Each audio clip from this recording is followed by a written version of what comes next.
重回舊日錯過的小故事，途人並未介意當中不足你自知。若你心中煞有介事，幾多個夜晚與孤單對峙，由內耗不安變脆弱再鬥戰。世界太急，落後太累，規則數萬個要怎麼面對？人群步伐太快，你若有懷疑，你不必要追。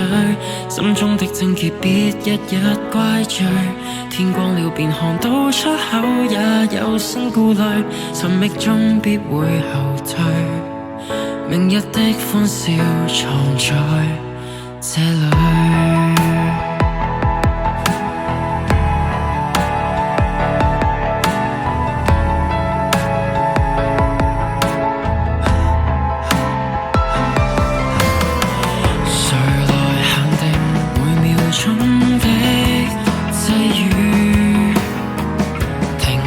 在上半秒當中不跟你自知，就算偏執也有意義，不必怕贏了再多的錯事，成熟中不安會繼續再挑戰。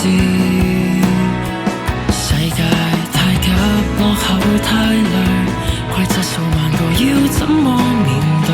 人群步伐太快，你若有懷疑，你不必要追，心中的症結別日日怪罪，天光了便看到出口，也有新顧慮，尋覓中必會後退。明日的歡笑藏在這裡。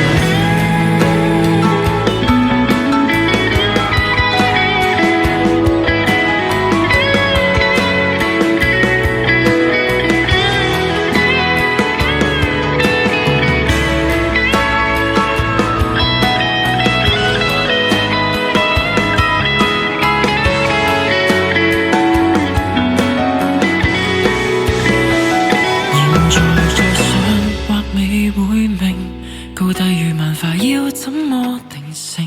曾流淚話放棄，過後卻發現每步也有聲。今天多高興，活着是過程，即使再大個也天真，未忘本性。充斥細碎暴力，就算不敵。